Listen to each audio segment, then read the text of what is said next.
कि ये कहानी मध्य प्रदेश के रायगढ़ की है। रायगढ़ में एक जगह है कुरावर। इसी कुरावर के रहने वाले एक पति और पत्नी, पति जिसका नाम बद्री प्रसाद होता है और पत्नी पूजा, ये दोनों 26 जुलाई की रात 9 बजे अपने घर से किसी दूसरे गांव में जाते हैं और रात के 9 बजे वो अपने घर के लिए वापस आ रहे थे। रास्ते में एक सुनसान सड़क पे बद्री प्रसाद की बाइक में कुछ गड़बड़ी आ जाती है।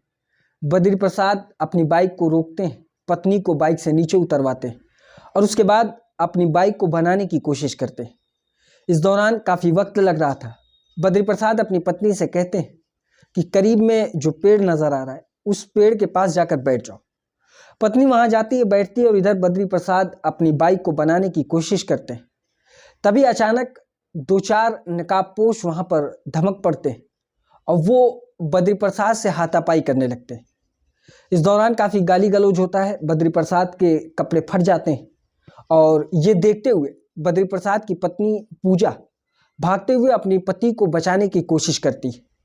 जब वो अपने पति के करीब जाती है और उन बदमाशों से भिड़ने की कोशिश करती, तभी अचानक उन बदमाशों में से एक बदमाश ने अपनी पॉकेट से गन निकाली और उसके बाद बद्री प्रसाद की पत्नी पूजा के ऊपर फायर कर दिया, जिससे पूजा ज़मीन पर गिर जाती है। और उसके बाद जैसे ही वो लोग ये देखते हैं कि बद्री प्रसाद की पत्नी पूजा को गोली लग गई, तो वो घबराते हुए वहाँ से भाग जाते हैं। इस दौरान बद्री प्रसाद आसपास चीख चिल्ला के लोगों को इकट्ठा करता है, पत्नी को हॉस्पिटल लेकर जाता है। हॉस्पिटल में डॉक्टर जब उसको चेक करते हैं तो वो जिंदा थी, उसे एडमिट करते हैं। लेकिन इलाज के दौरान बद्री प्रसाद की पत्नी पूजा की मौत हो जाती है।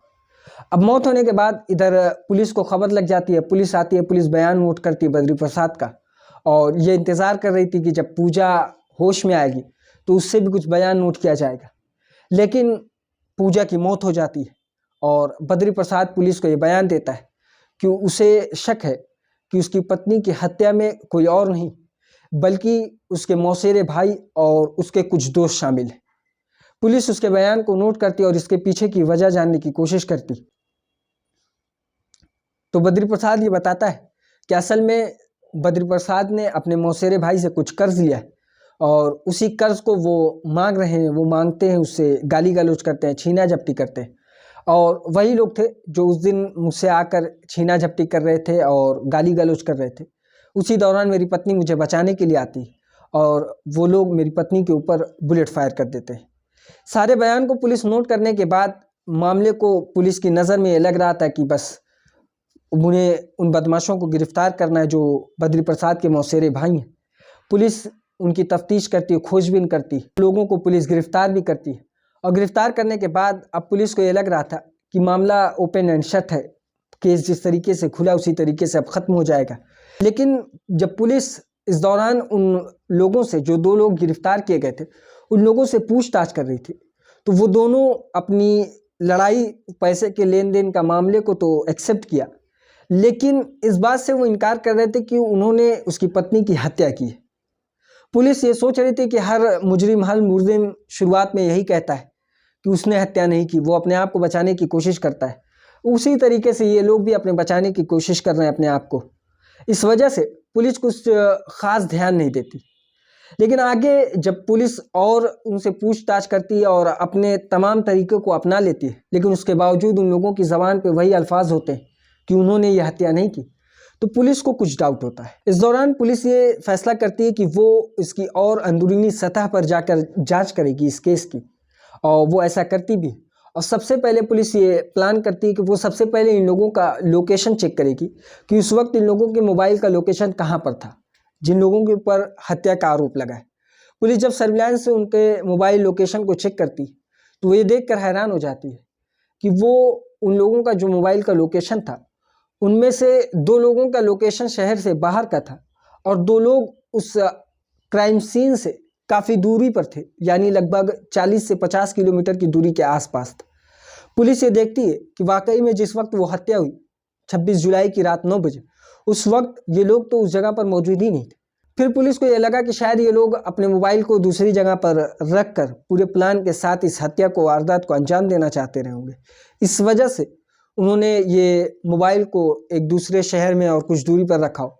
और जब पुलिस उस कहानी को खंगालना शुरू करती तो पुलिस का जो शक था वो पूजा के पति बद्री प्रसाद पर जाने लगा था कि उसकी कुंडली निकालती तो पुलिस को ये समझ में आने लगता है कि कातिल कोई और नहीं बल्कि बद्री प्रसाद ही इस पूरे केस का, इस पूरे हत्या की वारदात का मास्टरमाइंड। वो उसकी कुंडली निकालते हैं, उसको गिरफ्तार करते हैं, उसे पूछताछ करते हैं। शुरुआत में बद्री प्रसाद इन सारी बातों से इनकार करता है, लेकिन आखिर में वो इस बात को एक्सेप्ट कर लेता है कि हाँ, उसी ने अपनी पत्नी पूजा की हत्या करवाई। अब पुलिस जब और कुंडली निकालती है तो पता ये चलता है कि इसने 5 लाख रुपए की सुपारी देकर अपनी पत्नी की हत्या करवाई।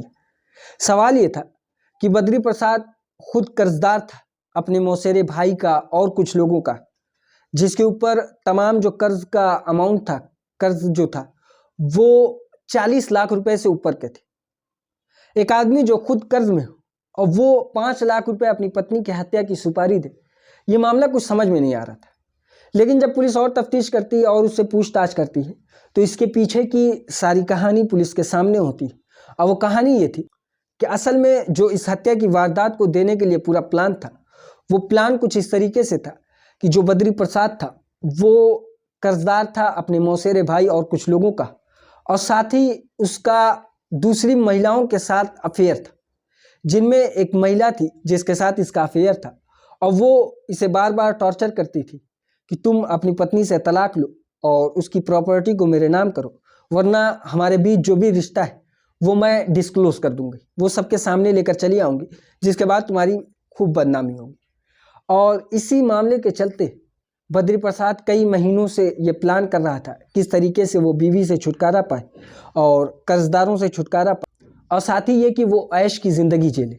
ये 3 प्लान उसकी ज़िंदगी का था और वो प्लान पूरी एक सीरियल वाइज से पूरा करता गया। सबसे पहले वो अपनी पत्नी का बीमा कराता है। 35 लाख रुपए का बीमा कराने के बाद वो 1 महीने के अरसे का इंतज़ार करता है ताकि फ़ौरन मौत होने पर कहीं शक उसके ऊपर ना गहराए। इस वजह से वो 1 महीने तक इंतज़ार करता है। और साथ ही हत्या करवाने के लिए उसने 3 शूटरों को हायर किया और उन 3 शूटरों को हायर करने के लिए उसने 5 लाख रुपए दी। ये पैसा कहाँ से आया? इस पैसे के लिए उसने सबसे पहले 6 लाख रुपए का कर्ज लिया। 6 लाख रुपए का कर्ज लेने के बाद फिर वो अपनी पत्नी का बीमा कराता है कुछ पैसा देकर। 3 महीनों की किस्त 17-17 हज़ार रुपये करके जमा करता है और साथ ही उन शूटरों को 5 लाख रुपए देता है। और उसके बाद पूरे प्लान के तहत वो सन्नाटे इलाके पर जाता है और सन्नाटे इलाके पर वहीं पर उसको रुकना था। ये किस तरीके से उन्होंने प्लान किया था, ये पुलिस को काफ़ी हैरान कर रहा था। असल में जब उन शूटरों को 5 लाख रुपए की सुपारी दी गई थी तो ये प्लान तय किया गया था कि उस सन्नाटे इलाके पर शूटर अपनी बाइक का इंडिकेटर ऑन करके रखेंगे, जिससे बद्री प्रसाद को ये पता चल जाएगा कि उन्हें यहाँ पर रुकना है, और उसके बाद जैसे वो यहाँ रुकेगा वो उसकी पत्नी की हत्या कर देंगे। इस तरीके से पूरा प्लान तय किया जाता है। रात के 9 बजे बद्री प्रसाद अपनी पत्नी पूजा के साथ वहाँ जाकर रुकता है। वो ये देखता है कि दूर से शूटरों की बाइक के इंडिकेटर उसको नज़र आ जाते हैं। उनसे कुछ दूर पहले ये रोकता है और उसके बाद फिर इस तरीके की पूरी वारदात को वो लोग अंजाम देते हैं। अब ये सब करने के बाद वो इसका इल्ज़ाम जो था उन लोगों के ऊपर लगा रहा था जिसका ये कर्जदार था, यानी अपने मौसेरे भाई का। उसके ऊपर इल्ज़ाम लगा देता तो वो जेल चला जाता, ये बच जाता है, कर्जा भी इसे नहीं देना पड़ता, इसकी पत्नी से भी इसको छुटकारा मिल जाता है, और उसके बाद जो 35 लाख रुपए का जो बीमा का अमाउंट था वो इसे मिल जाता है। ये तीनों प्लान इसके काम कर जाते हैं, जिसके बाद ये अपनी उस गर्लफ्रेंड के साथ अपनी प्रॉपर्टी को, जो पत्नी की प्रॉपर्टी थी, उसे बेचकर सारे अमाउंट को लेकर एक दूसरी जगह जाकर अपनी गर्लफ्रेंड के साथ अपनी ज़िंदगी को बिताता। इसके लिए इसने पहले यूट्यूब पर, गूगल पर काफ़ी बाकायदा सर्च किया कि किस तरीके से पत्नी की हत्या की जाए और किस तरीके से ऐसा किया जाए कि पत्नी की हत्या करने के बाद उसे फ़ायदा मिले। तो उसे गूगल से बीमा वाला आइडिया आया था और इसी के तहत उसने अपनी पत्नी का बीमा कराया था। और ये सब करने के बाद बद्री प्रसाद पुलिस को सारी कहानी सुनाता है। पुलिस उन दोनों को गिरफ्तार करती है जिनके ऊपर ये इल्ज़ाम लगाता है, लेकिन जब हकीकत सामने आती है तो उन दोनों को छोड़कर बद्री प्रसाद को गिरफ्तार किया जाता है और साथ ही उन शूटरों के नाम पूछे जाते हैं जिनमें शाकिर इत्यादि शामिल थे। उन तीनों को और साथ ही बद्री प्रसाद को गिरफ्तार करके जेल भेज दिया जाता है। ये थी आज की कहानी। इसी तरह की और कहानी सुनने के लिए हमारी इस वीडियो को लाइक करें, हमारे चैनल को सब्सक्राइब करें और बेल आइकन को ज़रूर दबाएं।